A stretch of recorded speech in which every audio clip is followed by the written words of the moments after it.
So yesterday I took a look at the fact that anchor tags that use the click directive in Angular aren't immediately accessible via keyboard navigation because you can't access them via tab. But in my previous post I demonstrated how we could actually fill in that functionality gap using a very simple and tiny Angular directive. But this begs the question, is the anchor tag actually the right thing I should be using when all I want is a simple click?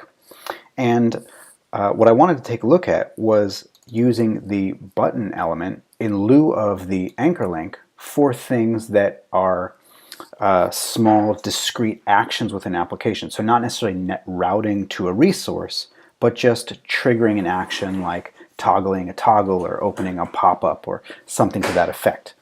And to explore this idea, I have anchor tags here with a click handler, and I just have 3 of them to make the demo a little bit more interesting. They have an SVG inside of them for an icon. I then have a collection of buttons doing the same exact click handlers, using the same exact SVGs, and having the same general content. And if we jump over into Angular, and I refresh just to make sure we have the right data, here you can see that these look exactly the same, physically, dimensionally, stylistically, the same exact thing. But you'll notice that when I click into the document here, and then I click Tab, so now I'm on my little control experiment. Now if I click Tab again, notice that it's skipped over all of the anchor links and it's gone directly to the buttons. And furthermore, you can see that we have this nice active indication of where I am. So this gives a very intuitive experience to the user. Not only are they able to access or navigate to the element using the tab and the shift tab key, but it's very clear which element is actually lit up. Now I can also hit the enter key to trigger the click, and I can also hit the space key to also trigger the click. And neither of those work on the href when it doesn't have, or neither of those work on the anchor link when it doesn't have the href. So let's take a quick look at the styling behind the scenes. And the styling is actually pretty simple. Here's our container for the actions. You see I'm using display flex to space them out nicely. And what you can see is that I'm actually applying the same styling to the anchor links as I am to the buttons. So there's no real additional styling going on here.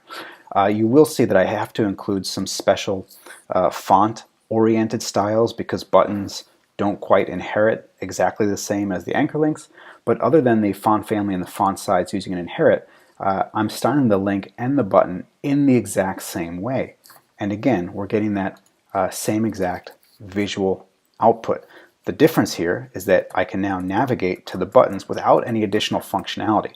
Again, yesterday we looked at how to make up for the anchor links that don't have the href to provide them with some keyboard access, including tab navigation as well as the space and enter triggering. But out of the box, the browser is already giving you all of that goodness with the button link.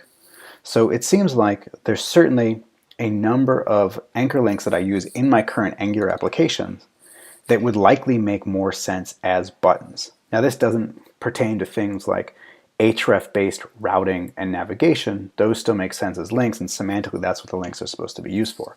But certainly I use links everywhere, and really what I should be using is buttons in some percentage of those scenarios.